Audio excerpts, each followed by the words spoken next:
Hello, sports fans, or comic fans, more like. My name is Carrie Quinn. This is the officially unofficial Geek channel, and this particular video that you're watching right now is the Spoilertastic Weekly Comic Review. Yeah, and it's on Super Bowl Sunday. Who are you cheering for? Let me know in the comments. But also like this video because, and I'm going to tell you real quick before I get into the comics, we are doing a giveaway. Giveaway. Woo, woo, woo, woo. Okay, so here's the giveaway. We are trying to get to 250 subscribers, so I figured I'll offer a little giveaway. What are we giving away? I am giving away first and foremost, all together now, it's going to be one prize, okay? One prize, itch on my back. Okay, one prize. It's going to be the first appearance of Amanda Waller. We're going to be talking a little bit, I think, about Amanda Waller in a moment. Sometime here, we're going to be talking about Amanda Waller. But first, let's talk about the fact that I'm giving away her first appearance. Yes, indeedy. I'm giving away her first appearance. Yes, a comic book. But that's not all. We're also giving away a Facsimile foil cover edition that recently came out of the Amazing Spider-Man number 252. That's also included. Also included is whatever else I throw in before we reach 250. That stack is already growing, guys. I have thrown in at least one item. Soon to be throwing in more. Actually, my boyfriend Joe has said that he might throw in a Garbage Pail Kid card. I don't know if he actually meant that. He loves those things. He uses them for bookmarks, but maybe he'll actually do that. Who knows?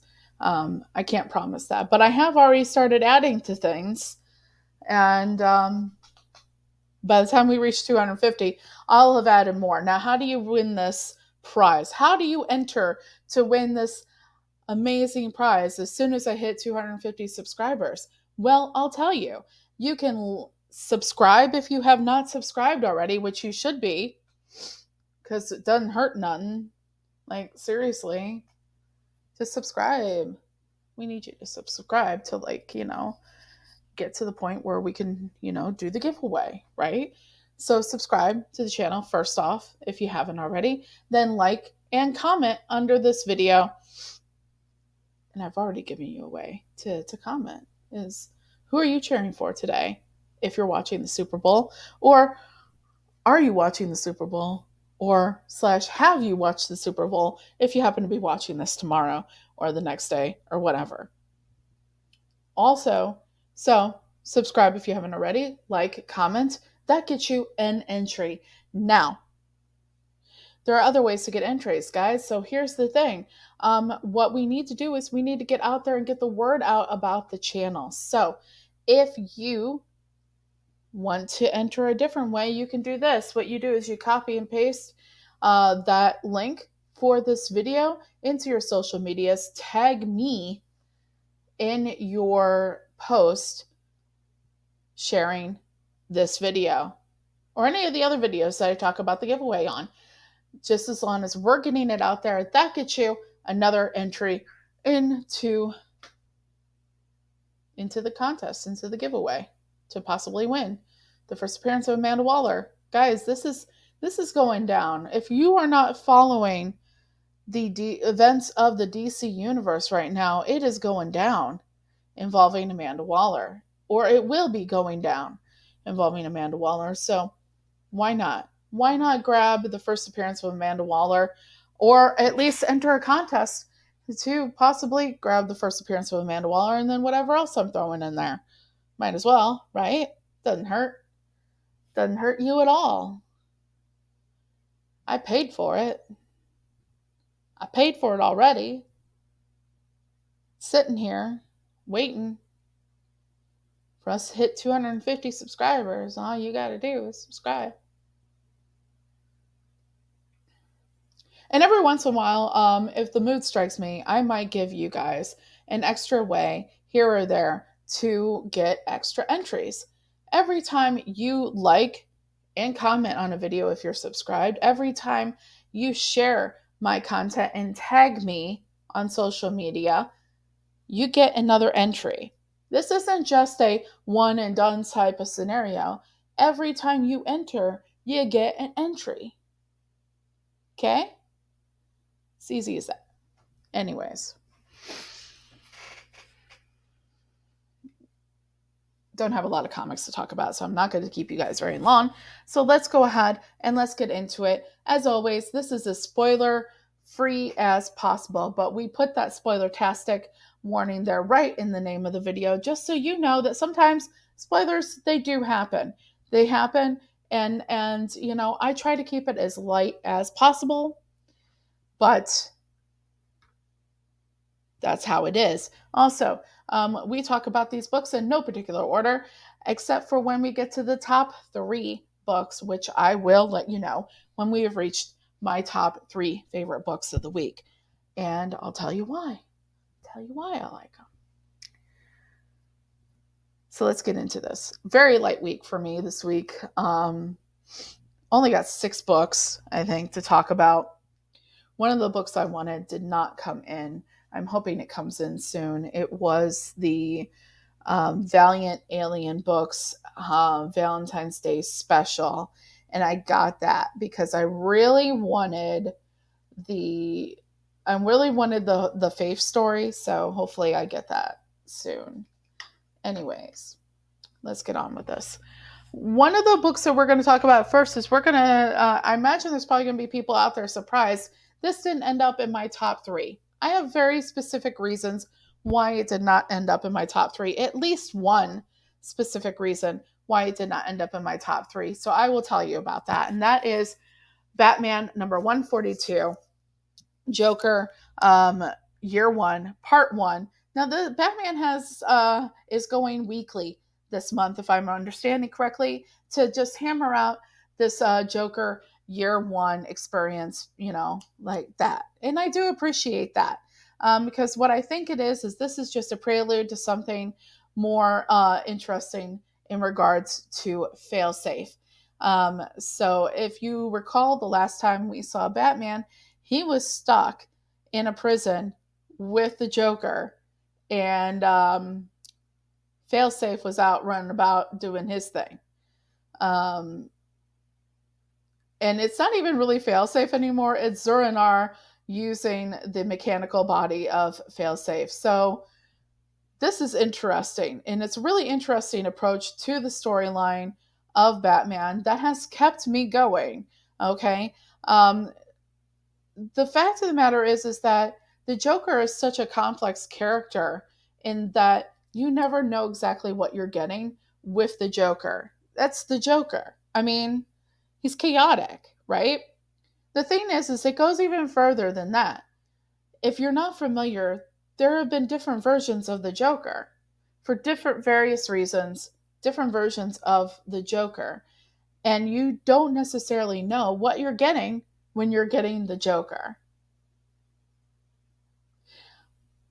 And I'm not even sure I'm giving that explanation enough information.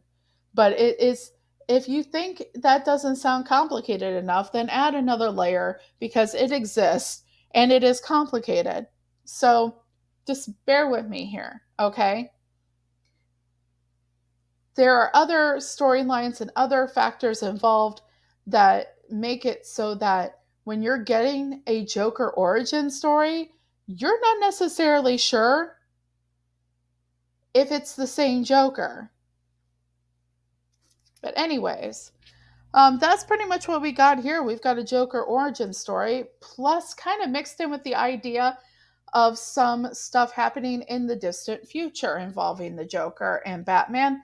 And I gotta tell you, the reason why it's not sitting in my top 3 is because of those jumps between time periods. They were not very, to me personally, I know I've spoken to other people, they were clear to them, but to me personally, those transitions between 2 different time periods were not very clear to me. And that's why, for me, the book doesn't hit as well as I feel like I wanted it to hit. And honestly, other than that, it was pretty good, except for the fact that there were moments of confusion that kind of took me out of what was going on. And honestly, those transitions, even if they were correct, I don't know. I think that it might have taken me out of what was going on. So, what I'm hoping is there's some kind of interesting payoff that makes the fact that we have this far future and origin story intermingling with each other, because really I could have just dealt with the Joker origin story because of the fact that, you know, aforementioned reasons that I made already. Um, so I'm hoping that there's some payoff that kind of makes this um, kind of boosts the likability of this issue for me. I'm willing to accept that that might happen. So we'll have to take a look. See, we'll have to see. It's all going to be contained within this month. So um, we'll have to check that out when it happens. Okay. So, the next book that we're going to talk about this week is Poison Ivy, number 19. Okay, so what's really interesting is we've got another origin story, just like we've got the Joker origin story. We've got a Poison Ivy origin story. And this is basically one of those things where it's like Poison Ivy in the past issue is been attacked and she is bleeding out. And they do give you a little bit of information about that at the beginning of the issue. And you have mostly a narration of Poison Ivy recounting the moment that she, from where she goes from being Pamela Isley, college student, to Pamela Isley, Poison Ivy, and how she gets there. Um, so it's a little bit of an interesting concept of origin story, in that I'm hoping what we're going to get is we're going to get a visit from a particular character that I did actually like from the James Tynion era of Batman. Other than Punchline, I really loved Punchline, but I'm really hoping that, considering what they're talking about, that she's studying in college, that we're actually going to eventually, in this part one of three, Secret Origins of Pamela Isley, will get a reappearance of the gardener. Now, those of you that don't know the gardener, because maybe you jumped in at the sometime in the middle of this Poison Ivy run, maybe you weren't too familiar with the Batman run that preceded the Poison Ivy run that happened. All right, so in the beginning of Poison Ivy, though, you are introduced to the character of the gardener. The gardener is somebody from Pamela Isley's past. Pamela Isley was, this is a person that was one of Pamela's friends, one of Pamela's exes, and she is somebody, a character that got introduced in the Fear State era of Batman by James Tynion IV. Okay, so now you know kind of who the gardener is. Now, the gardener has these three kind of dogs. Okay, so they're really cute and they're a lot of fun, but they are like a mixture of plant and animal. And if you read the issue of Poison Ivy, you can understand why I might be sitting here a little bit excited at the possibility that we might get the cute little plant dogs back and get to see them again.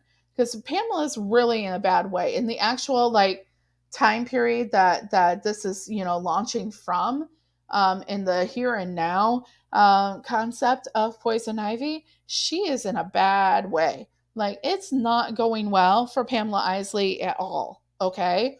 Um, and there's been times where the gardener has been front and center for items in situations like that. So, and then you pair that with the fact that the the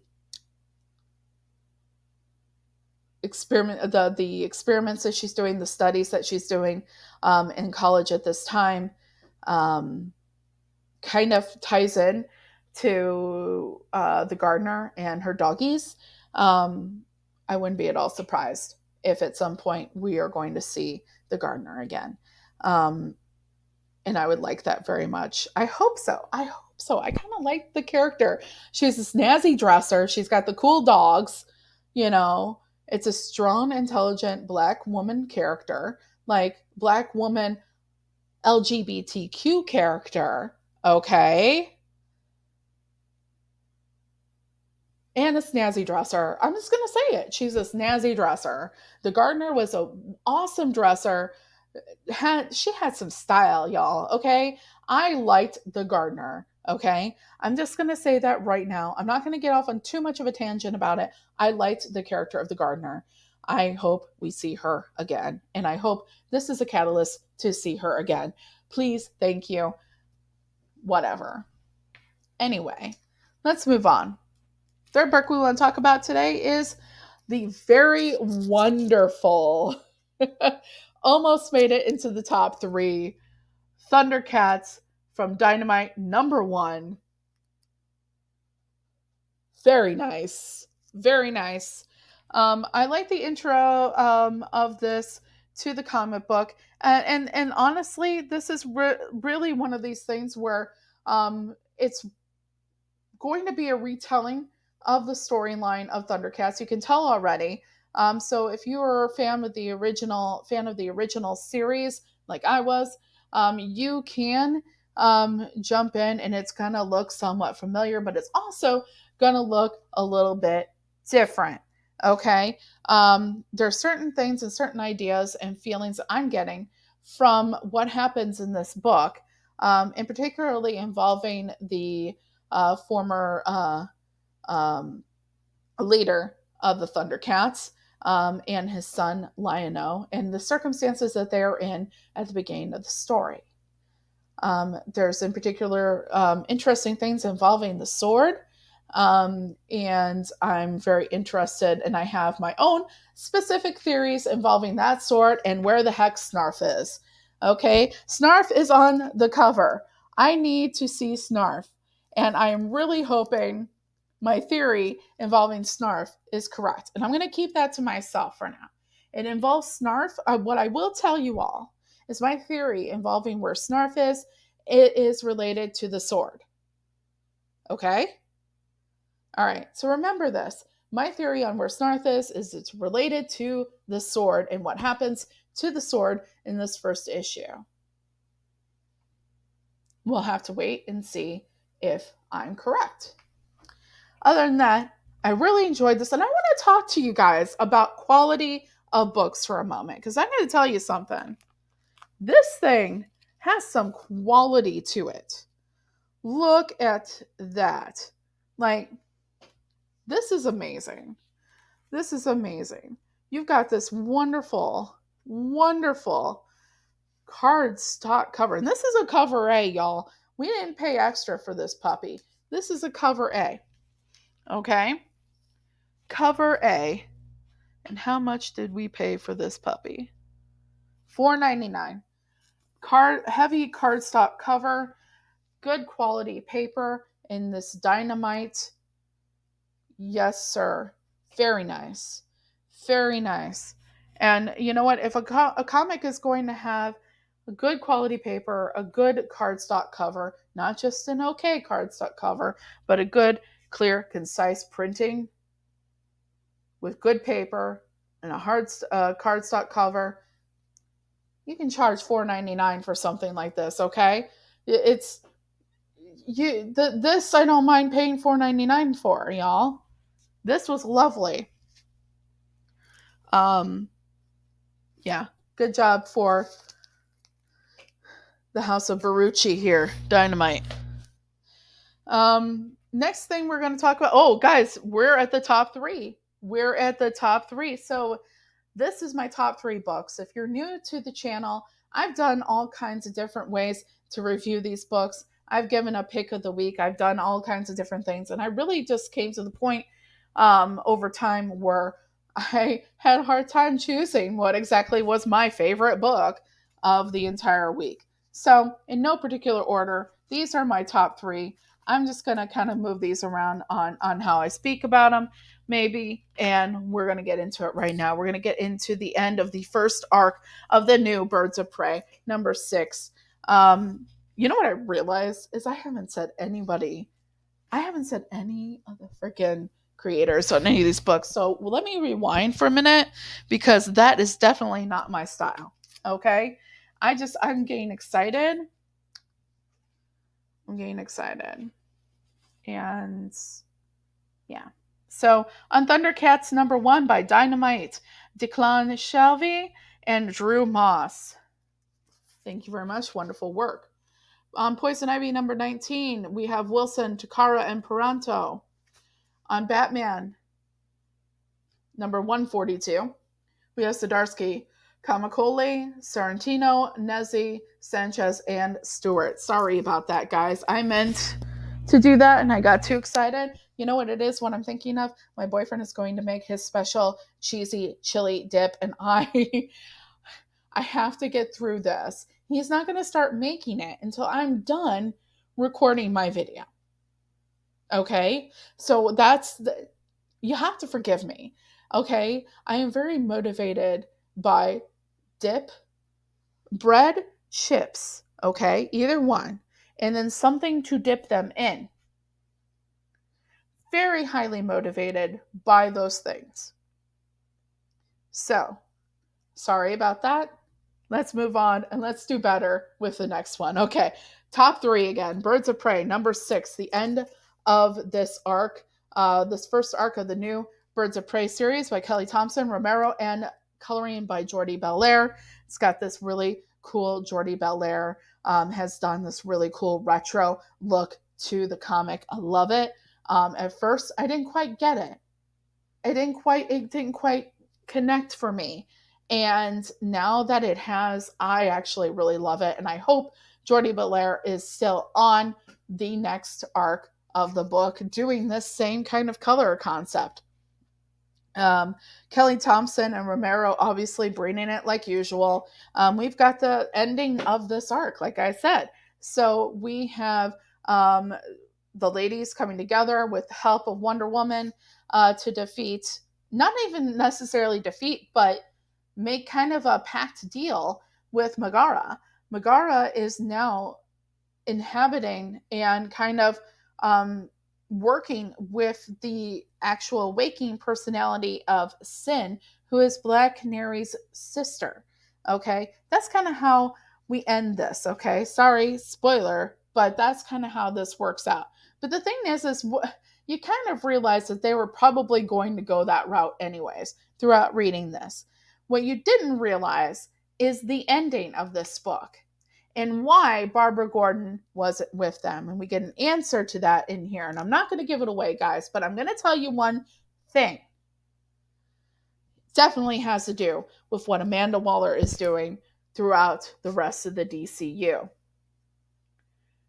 We are definitely going to see Amanda Waller in so many things involving this. I think I say we're definitely going to see it, but let me tell you guys, I'm not completely sure, but I definitely feel like everything is aligning towards Amanda Waller letting all hell break loose all over the DC universe. And if she's been planning that so far, and we've got a new comic that was just on the FOC that is the Suicide Dream Team, I believe is the name of it, which is taking Dreamer, which was originated by Nicole Maines on Supergirl, the Supergirl TV series. And she is going to be basically probably forced to be a part of the Suicide Squad. And if you know anything about Dreamer's powers and how that would connect to what, if you know anything about Dreamer's powers and you know what happens and how they decided that Barbara Gordon was not going to be a part of the mission, you probably understand what I'm thinking here and how they could very well connect those two titles along with everything else going on that Waller has her fingers in. The next book we're going to talk about, we're going to also talk about. I really tried really hard not to put this in my top 3 because I didn't want to become one of those people like, you're just putting it because it's Rom V. You're just a Rom V person. You're kissing butt with Rom V. No, actually, I'm not, because this stuff is actually really good. I did not want to like it as much as I did, but I did. Okay. And I want to talk about, I love getting the opportunity to talk about one thing, and that's tropes. The One Hand by Rom V, Lawrence Campbell, Lee Lilfridge, Adika Bidikar, and Tom Moeller. Okay, so this is going to be part of kind of a two book joining of Rom V writing The One Hand and Dan Waters writing Six Fingers. Okay, so if you want the full story, you're gonna have to get both. Okay, he's been talking about this in interviews. It's definitely for real. If you want both of them, if you want the full story, you're gonna have to get both of them. Okay, now Six Fingers is coming out in a couple weeks. I believe it's February 21st. Is going to be out. I believe that's the date on the release of Six Fingers by Dan Waters. But let me tell you something. If you have been reading Detective Comics and you've been liking the juxtapositioning of both the main story of Detective Comics written by Ron V, script by Ron V, and concept by Ron V, plus the backup secondary stories that have been mostly by Dan Waters, you're going to want to check this out, okay? Because while it is not like Batman, it is not like anything you would see typically in the DC universe that either one of them have been writing. It is very noir and is very awesome. And not only is it noir, but it is also futuristic. One of the few things that kept on popping up for me when reading The One Hand was the fact that it was very Blade Runner like. So that also helped me. Now, why am I mentioning that? Okay. Well, because here's the thing, you have a noir detective story that is very much a used trope. That is a trope that has been used God knows how often. Okay. You have that. You have the detective that's just retiring and on his way out, and that case comes back up that always, he always dealt with. So he can't just retire totally just yet. Okay. But then you have this extra added twist of it being in the far future and the fact that everything looks like freaking Blade Runner. Okay. Check. Sign me up. So basically, what you got going on here is you have, like I said, a detective that is at the end of his career. He is retiring. Okay. And then all of a sudden, the case shows back up again. And he's just like, no, can't leave just yet. And it basically involves a copycat killer based off of a case that he solved twice. So you have the original, and then you have the first copycat, and now you've got what looks like the third copycat. And now he's just like, no, I can't retire yet, but I'm also running around a world that looks like Blade Runner.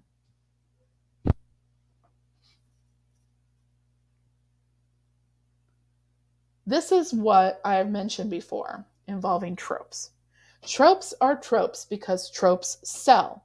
Tropes are tropes because they work.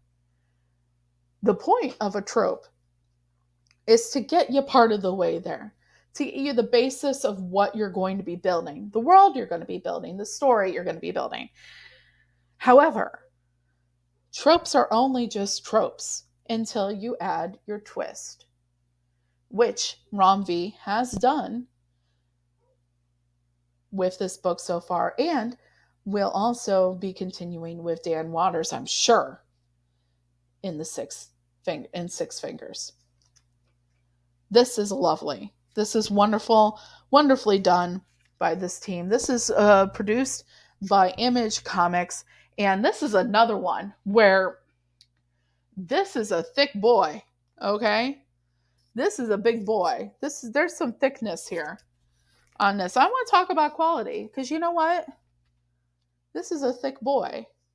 It's not cardstock, but it's a thick boy. So a lot of There's a lot of quality in these pages. These pages are glossy and thick and a good quality.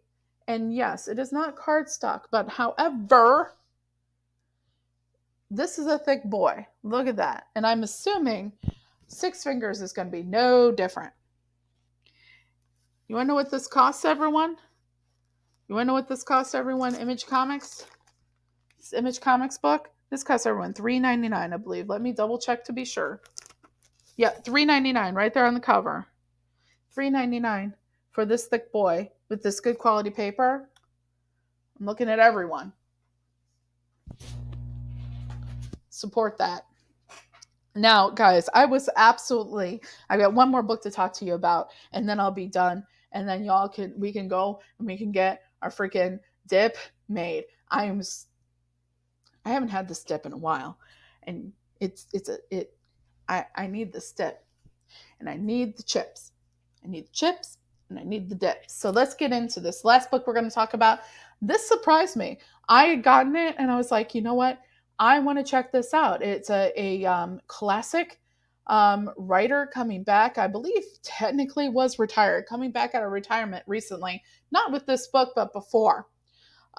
He jumped on a Gambit book and did that, and now he is doing a reappearance of a series that he did before, which is we've got Chris Claremont, Salazar, and Lopez on Wolverine Manipur Nights #1. Yes, guys, I don't know. I don't know if you ever suspected that I was going to be sitting here talking about Wolverine Manipur Nights #1 being in my top 3. I didn't expect it either. I did expect, probably a lot of fun. I expected, fun, Claremont type of mutant action and fun and writing, and it's got that style. It's got that retro style to it that just, it's not just the cover. It's not just this retro cover, y'all, but the style, the way it's presented in the book. It's got that retro flair. That retro flair that I like. When you do the retro flair and you just go heavy on it, and it's like, oh yeah, it knows what it is. It knows what it is, and it's doing it, and you like it. That's exactly what happened with Wolverine Manipur Nights #1 by Chris Claremont. Loving this. Love this so much. I don't want to give too much of it away because I think you all should go ahead and read Wolverine Manipur Nights, because we've got a really interesting story where you get some background. You get some background. If you did not read Manipur Nights when it was ventured into before, a long time ago, then you've been worried, like I didn't pick out, yes, Chris Claremont is a legendary writer, okay? Chris Claremont, you know, saved the X-Men. Chris Claremont, this, that, and the other. Chris Claremont, God amongst men. I don't know if I should call him a God amongst men. Why did I do that? Okay, Chris Claremont. But you're just like, but I didn't read Manipur Nights before. I'll be lost. I'm here to tell you that's not true. I had read other stuff by Chris Claremont before. I had already known I liked Chris Claremont's work, but I had not read the Manipur Nights storyline before. So I can tell you, when I opened this book, I was given enough information. And see, that's the point. This is why it's one of my top 3. Because when you're sitting there and you want to jump into a story, and you're given a #1 even of an established storyline like this that's happened before, but you haven't read it, okay? When somebody jumps in and gives you a new #1 of something, a new story arc, a new whatever, involving an established storyline, and can bring you into it, can just be like, here, let me give this to you. Let me ease you into it. Give you just enough information that you can just finish this and be completely entertained? Well, yes, indeedy. Yes, indeedy. That's what Manipur Nights #1 does. That's what it does. That is what Chris Claremont has given us. Gives us just enough information for those of us that are not familiar to jump in. Hallelujah. Hallelujah. Praise be to thee, Chris Claremont. Amen. Because there have been so many times where Marvel just keeps on pumping out these new #1s. And it's not just Marvel, everybody's doing it. Just jumping up in those new #1s. And you're thinking, I can jump in now. I can jump into X-Men. But then you can't. You're confused as fuck. You have no idea what freaking Krakoa is. I now know. I now know. Obviously, if you've been with the channel for a while, you've watched other content I have, you know that I finally went out and I read Hoxpox. You know that I know what Krakoa is now. But back then, I didn't know jack crap about what Krakoa was. What's Krakoa? That was going into the X-Men 1 that I tried to get into. I'm like, what is this? But you got Chris Claremont sitting there giving you just enough information in an easy to digest way that I get it. You know who else does that really well is Larry Hama. Larry Hama, when he reintroduced with 301, G.I. Joe 301, I thought I hadn't read much about G.I. Joe in the comic book world, and I picked up 301 thinking I was just going to be like, I'll give this a shot. See if I can jump in. And I wasn't too I didn't have my hopes up too high, right? But then I read it and I'm like, this is great. This is some awesome shit. And he did it. He did it in the same way Claremont does with Wolverine Manipur Nights #1, where I can just jump in. Just jump in. Okay, dip your toe. You see that it's not too cold. Jump in. Did that well. That's why he's in the top 3. I bet y'all expected Batman to be in my top 3. And believe me, I am very surprised. But Manipur Nights, Wolverine, Manipur Nights, closing out that top 3. But anyways, that's about it. That's it for now. I'm not going to keep you guys much longer because, like I said, I want some dip. Okay? I want some dip. All right? So we're going to go ahead and I'm going to remind you all that if you've stuck with me long enough, please share, let's put it this way. How about we do this? Subscribe if you haven't already so that you can check all this stuff out and make sure to hit that notification bell so you don't miss anything that I post. I've got some stuff coming up that you are not going to miss. I've got my first music review on the channel. That's supposed to drop, I believe, tomorrow. Okay? Then I've got a review of Street Angel by Brian Marco and Jim Rugg. Okay? That's coming out Tuesday. All right? So you're not gonna want to miss. You're not gonna miss this stuff. And I'm gonna have other stuff that we're gonna do, and it's gonna be great. It's gonna be wonderful. It's gonna be fun. Everybody get excited because yep. So hit that notification bell so you do not miss these things that I'm doing. Anyways.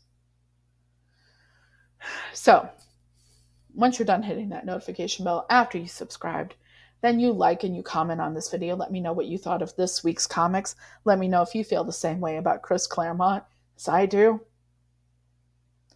And when you're done doing that, because that'll enter you into the giveaway, then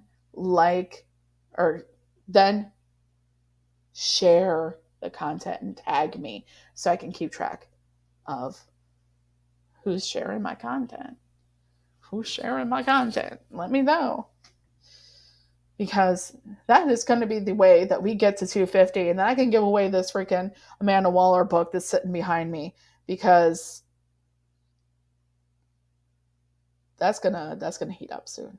So that storyline's going to heat up, and I think that that's really cool. And I would like to give away, not because I'm trying to be all specky or anything with you guys. Nah, I want to give that away during the whole storyline as it's unfolding. I think it would be really cool to give away that book. Believe me, I understand the concepts.